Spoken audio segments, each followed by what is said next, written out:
Caso es que sean grandes o pequeños, inofensivos o dañinos, estamos mucho más condicionados de lo que creemos. Y gran parte de cómo somos, de la manera como nos comportamos en la vida o de la manera como respondemos, tienen que ver con esos reflejos. Pero ahora vamos a dejar esos reflejos aquí a un lado, ¿vale? No lo olviden, lo vamos a dejar ahí, que en un momento vamos a retomar con ellos. Ahora quiero que me presten bastante atención a lo que voy a explicar. ¿Me prestan atención? ¿Sí o no? Bien. Bueno,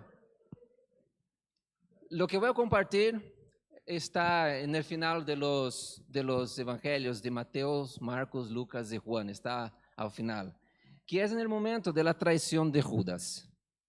Cuando la turba ya iba por Jesús, ya para cogerlo y llevarlo a la cruz, como lo habéis leído en vuestras Biblias o habéis visto en alguna película, hay un momento en que Pedro saca su espada y corta la oreja de un tal Malcom, a quien por aquel entonces era uno de los guarulas de un sumo sacerdote, una de las personas más importantes, uno de los religiosos de la época.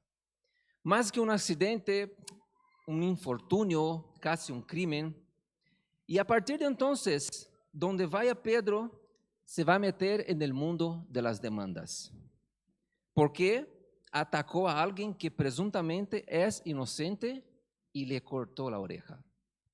Allí es donde Jesús interviene, porque ve que Pedro ahora va a ser acusado de asesinato, va a tener prisión preventiva decretada, le van a abrir un expediente criminal en los juzgados, su pasaporte va a ser confiscado, ya no va a poder salir de España o de donde esté, va a terminar en prisión y juzgado como un criminal. Jesús sabe de eso. Y lo que Jesús hace no es solo una sanidad. Lo que Él hace es borrar la evidencia del caso. En otras palabras, Él destruye las pruebas en contra de Pedro. Viene, coge la oreja del suelo y vuelve a pegar. Ese es el último milagro que el Señor hará en público. Después de eso, irá a la cruz. Pero Él vuelve a pegar la oreja de Malcom y con eso destruye toda prueba en contra de Pedro. Borra la evidencia. Ahora, usemos un poco nuestra imaginación. Hay una cosa que me gusta mucho, que fue haber visto la serie de Chosen, porque esa serie es como que me abrió la mente y a partir de entonces he entendido qué es ver el Evangelio como un niño. Porque yo vengo de una iglesia bautista tradicional de Brasil y hasta entonces me presentaron un Cristo que predica con limón, que bautiza en una limonada. Y parece que todos están ahí así, y no. La serie me presenta un Cristo que es campechano, es cercano, que se ríe, que hace bromas, ¿sabe? Entonces, muchas veces cuando estoy leyendo la Biblia, y a veces la Biblia no da luz a alguna cosa o de un acontecimiento a otro, yo intento imaginar lo que es que ha pasado. Y con esa sencillez, me gustaría que ahora vosotros también intentasen imaginar y poner más o menos cómo está aconteciendo la cosa, ¿vale? Vamos a suponer que un abogado de esos oportunistas dice: tú puedes sacar un buen dinero ahí. Sí, pero siempre aparece un abogado de esos oportunistas. Fíjate que no te duele nada, diciendo a Malcom, porque usted puede sacar una buena indemnización. Imagina que un abogado hábil da con Malcom y le dice: vamos a demandar a ese tipo. Y Malcom dice: sí, pero el Señor me pegó la oreja. Ya, bueno, pero ¿no ha quedado ninguna cicatriz? No. ¿Pero no te duele nada, ni un poquito? No. Bueno, no sé si cuando yo, por ahí, es la humedad, porque te la pegó. Vamos, demandemos a ese tipo, ¿vale? Entonces, supongamos que van a un juzgado, ¿vale? Malcolm, pues decide demandar a Pedro y llegan a un juzgado. Bueno, Malcolm llega, vale, sí, voy a demandar a ese tipo. ¿Qué me quita el mal momento de ver mi oreja caída en el suelo? Y así, ahí, casi se me la come un perro. ¿Qué me quita ese mal momento? Entonces, Malcolm llega a un juicio, llega a un juzgado, citan a Pedro, Cristo ya resucitó, y justo en el momento que Pedro está predicando, ¿por qué los mansos entrarán en el reino de los cielos? Y llega uno y, Pedro, te ha llegado una demanda, tendrás que ir a juzgado. Y él, bueno, se presenta allí, en una audiencia, llega el juez, todos de pie, entra el juez, empieza la sesión, y el juez lee el expediente de Pedro. Intento de asesinato. Señor Malcolm contra el señor Pedro. Señor Malcolm, ¿qué quiere usted alegar? Y dice Malcolm, señor juez, quiero demandar a ese tipo que se dice cristiano, que se dice seguidor del Mesías, porque a mí me ha cortado la oreja. Ahora yo pregunto, mínimamente, ¿qué va a preguntar el juez ante una acusación de ese calibre? ¿Me dejas ver la oreja? ¿Cuál fue la oreja? Esa, aquí. ¿Estás seguro? No, perdón, esa. Mira, perdón, pero aquí yo no veo ninguna anomalía. Es más, no veo nada. Y nos estás haciendo perder el tiempo. Así que como no hay ninguna anomalía y los hechos no se pueden probar, no me queda otra que cerrar el caso por falta de evidencias. Se levanta la sesión. Yo me acuerdo cuando todavía trabajaba en el desguace y un día vino un cliente por muchas piezas de un vehículo.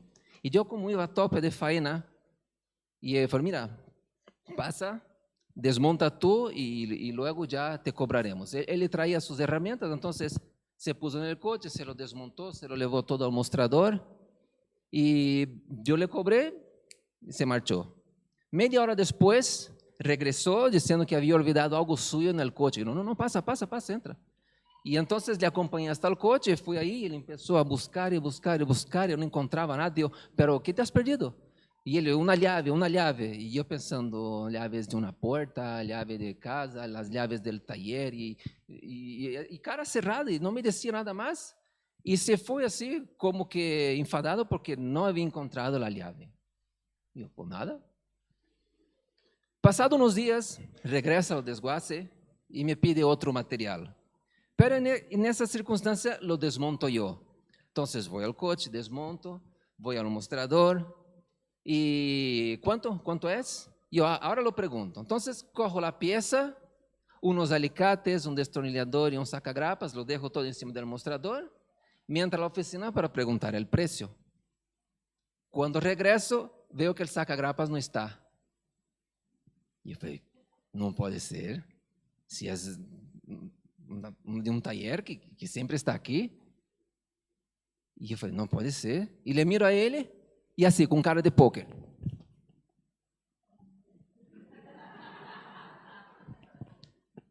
El sacagrapas que estaba aquí.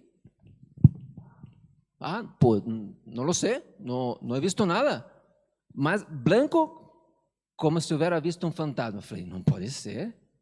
Pego, entro dentro de la oficina y digo a mis jefes, el tío el incircunciso nos está robando la herramienta. Y mi jefe, pero tú lo has visto. No, pero ¿Tienes alguna prueba? No, entonces no puedes hacer nada. Pero tío, si estaba ahí un momento, pero ¿tienes grabado? No. ¿Alguien más lo ha visto? No. Pues entonces no puedes hacer nada. Aquilo me entraba una rabia por dentro porque me está mintiendo en toda la cara. Me está robando. Y no podía hacer nada. Sabía que hasta Stevie Wonder había visto que había sido él, pero no pude hacer nada porque no tenía pruebas y no le podía acusar.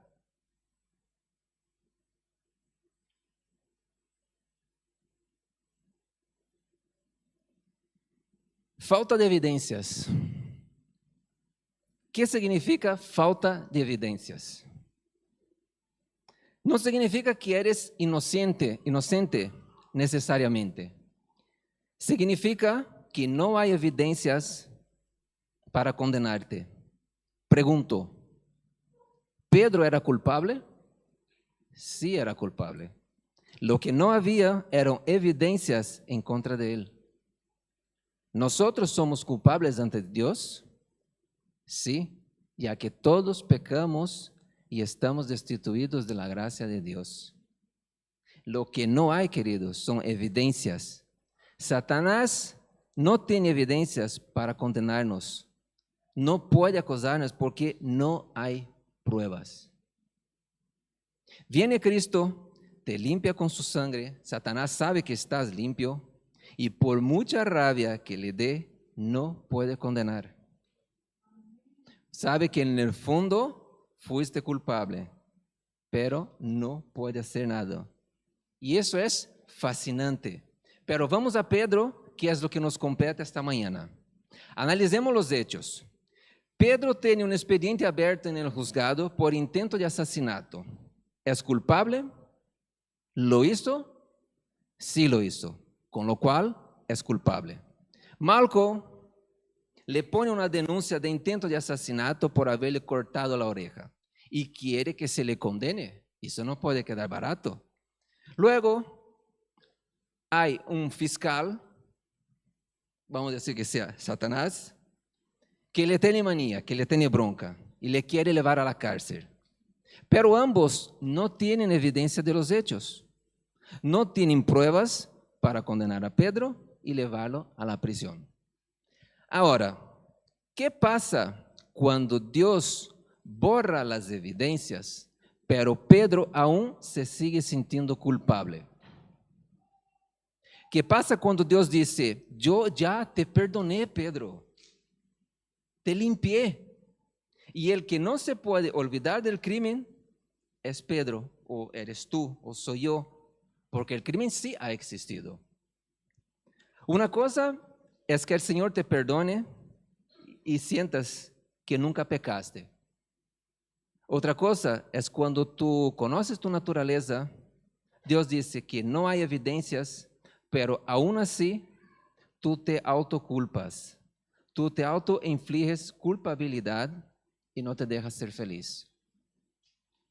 ¿Recuerda que dejamos los reflejos pavlovianos aquí a un lado? Pues ahora vamos a retomar con ellos. Hay un reflejo condicionado en Pedro que es la culpabilidad. La culpabilidad no deja de ser un reflejo saludable si eso te lleva al arrepentimiento. Ahora, cuando Dios quita las evidencias, pero aún así te sigues sintiendo culpable y te obsesionas con los errores del pasado, tú pierdes las oportunidades del futuro. Es ahí cuando te faltan agallas para continuar, porque siempre estás cargando con una mochila que Dios dice que ya no existe. Y hay un montón de gente que va por la vida cargando maletas pensando que están llenas de culpa, pero están vacías. Dios ya te libró de la culpa. Dios ya te limpió.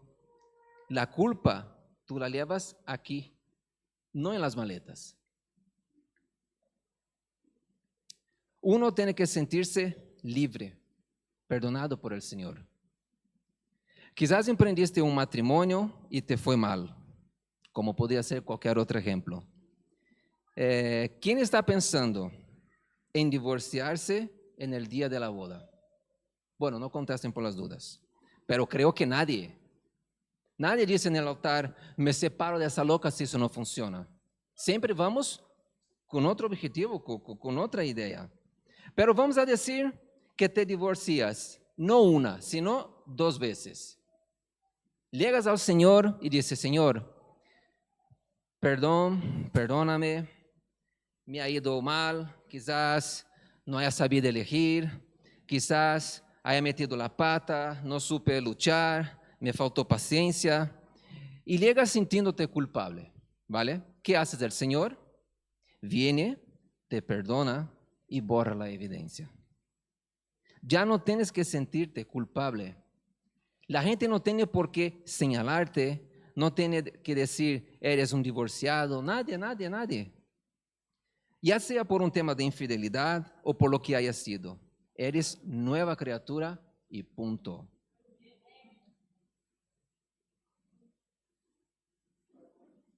Ahora, tengamos claro una cosa, no hacemos apología al pecado. Tú eres perdonado, eres limpio, eres hecho nueva criatura, pero cada pecado tiene su consecuencia y la consecuencia tendrás que aguantar, tendrás que asumir. Pero vamos a suponer que tú no te perdonas. Vas a emprender una nueva pareja y estás con esa carga emocional que no te deja soltar, ¿vale? Esa carga del pasado es cargar evidencias contigo que no deberías cargar. Si yo fuera tu abogado, te diría, primero te cobraría, evidentemente. No dejes cabos sueltos, elimina tu pasado.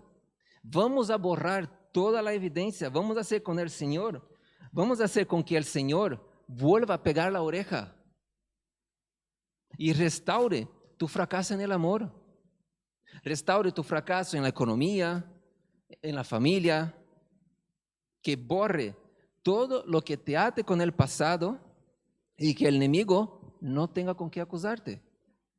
Pero cuando tú cargas con un pasado del cual Dios ya te perdonó, quizás te pase a ti lo mismo que ha pasado con Pedro. Fijaos, prendieron a Jesús, lo llevan a la casa del sacerdote, encienden una hoguera, se ponen ahí alrededor. Pedro, que también estaba ahí, que lo seguía de lejos, es reconocido por una criada que dice, hey, tú estabas con Jesús, ¿no? Y Pedro dice, wow, ahora me llevan a la cruz también. Y están cazando los seguidores de Jesús. Y Pedro dice, no, yo no soy un seguidor. Una hora más tarde, otra persona dice, tú estabas con él. Y él, no, te has confundido. Luego, otra persona dice, tú hasta hablas como ellos. No. Y entonces es cuando el Señor mira a Pedro, que no es una mirada de acusación, sino más bien una mirada casi cúmplice de un abogado para con su defendido. Como quien está diciendo, no hables. Porque si Jesús hablase cualquier cosa, le delataba. Con que Jesús dijera, Pedro, cállate, ya le delataba. Así que lo que hace Jesús es mirarle. Pero Pedro lo estaba negando justo en aquel momento, diciendo, no, yo no tengo nada que ver con eso. Y con tan mala fortuna es que ahí es como Jesús lo había dicho, unas horas antes se escucha.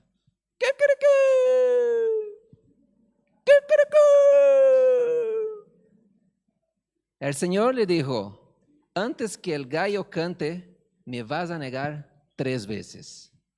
En otras palabras, antes que amanezca y que el gallo anuncie que es hora de levantar, ya me habrás dicho 3 veces que no me conoce.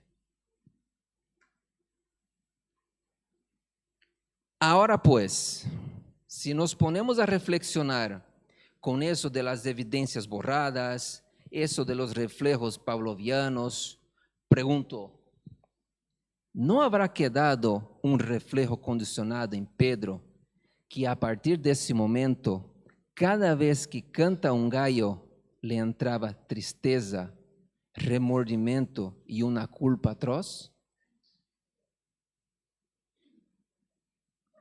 Imaginad que ele está luchando consigo mismo. Tengo que olvidar lo que hice, tengo que olvidar,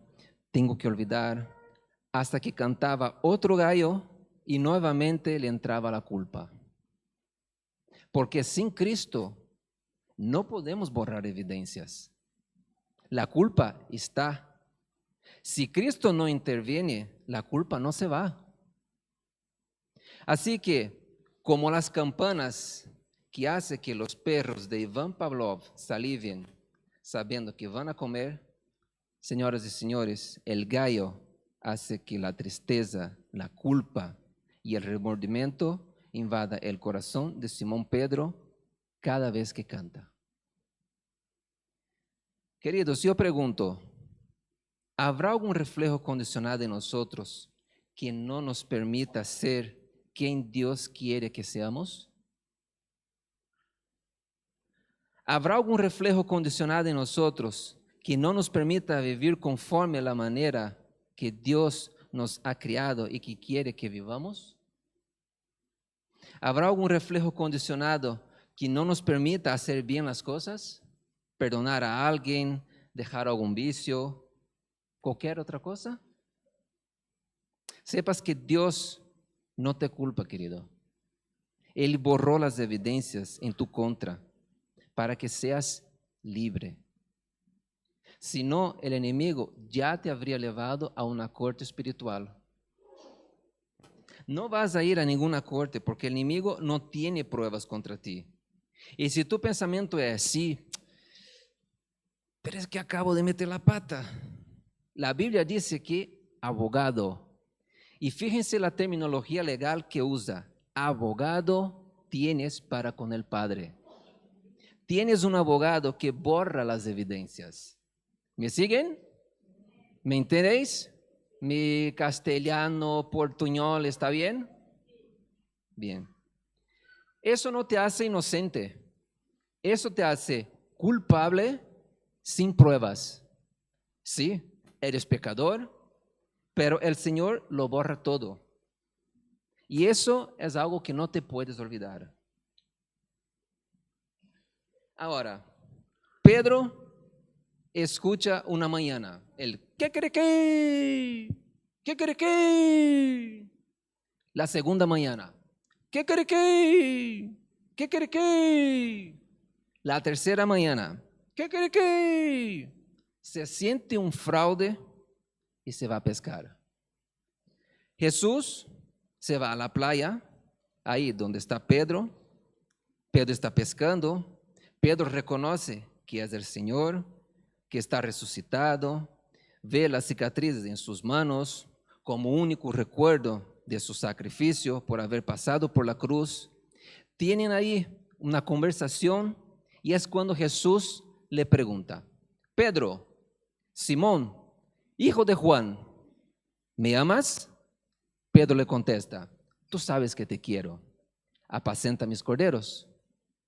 Vuelve a preguntar, Simón, ¿me amas? Tú sabes que te quiero, cuida mis ovejas. Y por tercera vez, vuelve a preguntar, Simón, ¿me amas? Y a Pedro como que le dolió que le estaba preguntando por tercera vez, porque pensó, no me está creyendo. Así que dijo, Señor, tú lo sabes todo, tú sabes que te amo. Apacenta mis ovejas. Pedro le había fallado 3 veces. 3 veces le negó. Pues ahora Jesús le comisiona 3 veces y 3 veces pregunta si lo ama. ¿Cómo hace Jesús para cambiar los reflejos de Pedro? Porque el gallo va a volver a cantar. ¿Cómo hace para que el gallo de Pedro no lo haga sentir culpable cada vez que cante? Ese gallo hay por todas partes, en cualquier lado. Cuando leemos los evangelios, donde aparece esa misma historia, vemos en San Juan que dice que Jesús sale ao encuentro de Pedro al despuntar el alba. Así como era por la mañana, cuando Pedro termina de decir, sí, Señor, yo te amo, un gallo de la zona de Galilea hace, ¿qué quiere que? ¿Qué quiere que? Y ahora los reflejos de Pedro nunca más estarán condicionados por la culpa, sino que cada vez que vuelva a escuchar el gallo cantar, desde ese momento hasta que se muera, él va a recordar que ese fue el día en que Jesús lo comisionó y que nuevamente volvió a borrar las evidencias. Lo borró las primeras cuando volvió a pegar la oreja de Malco y ahora cuando lo comisiona, justo al despuntar el alba. El hecho, bueno,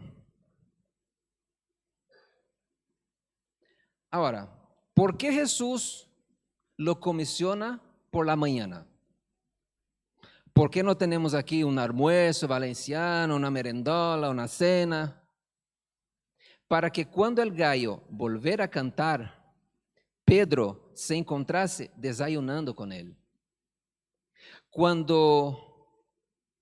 Cambiando así completamente la óptica de Pedro y haciendo recordar de la mañana que desayunó con el Señor y no más de la mañana que lo traicionó. Y eso, queridos, es lo que Dios hace cada vez que venimos ante su presencia. Cada vez que venimos aquí, cada vez que nos reunimos en familia para alabarle, cada vez que clamamos, Él va cambiando nuestros reflejos, borra las evidencias y lo que era una señal de acusación se transforma en una señal de esperanza. Lo que antes te producía dolor, ahora te produce fe. Toma algo que estaba mal y se lo transforma para bien. La Biblia dice en Romanos 8:28, a los que aman a Dios, todas las cosas le ayudan a bien. Bueno, terminaré con eso. Quiero pedir al grupo de alabanza que pasen y acabo con eso. Me acuerdo una vez cuando fui a visitar una tía en Brasil y estando ahí vi que mi primo, que era más pequeño que yo, estaba jugando con otro niño, con un amiguito suyo. Cuando acabaron de jugar, mi tía bañó a mi primo, bañó al niño que estaba jugando con él, le dio un par de ropas al niño, lo cambió y luego lo despidió con un abrazo y él dijo, hasta mañana, cariño, pórtate bien. Claro, yo sin entender muy bien qué pasaba porque al niño nunca lo había visto, a mi primo sí. Y le pregunté, tía, ¿el niño quién es? Y entonces ella me contó que el niño era hijo de unos vecinos de la calle de atrás y que todas las tardes él iba a casa de mi tía para hacer los deberes con mi primo. Y cuando acababan, ella pues les dejaba jugar. Lo que pasa es que sus padres eran muy, muy severos, muy duros con ese niño y no querían que él jugase. Por cualquier cosa le ponían de castigo y le aplicaban castigos pues muy severos. Y yo pensando, pero si es un niño, ¿cómo puede eso, no? Así que cuando él viene, me explicaba ella, y acaban los deberes, yo le doy una ropa de tu primo para que él se la ponga y pueda jugar sin miedo a ensuciarse. En aquellos tiempos, las calles eran de tierra batida. Y los niños, cuando jugábamos, era imposible no ensuciarte. Y de hecho, la ciudad de mi tía se llama Tierra Roja, que por algo será. Y entonces, ella me explicaba eso, que Cuando acababan de jugar, él duchaba al niño, le volvía a cambiar su ropa para que su madre no se enterase y entonces él se iba a casa feliz. Y Jesús hace lo mismo con nosotros. Él nos perdona, Él nos limpia, borra todo pecado que hayamos cometido, cambia nuestras vestiduras, nos abraza y envuelve con su amor y nos hace sentir que somos mucho más importantes que nuestros errores. Él hará todo lo posible para que tu pasado no tenga cabos sueltos y que cuando venga el acusador solo pueda hacer una cosa: mentir, que es a lo que se dedica. Y las mentiras pueden progresar en cualquier corte humana, pero nunca prosperarán en la corte de los cielos, porque la mentira no puede con un Dios que es verdad. Amén.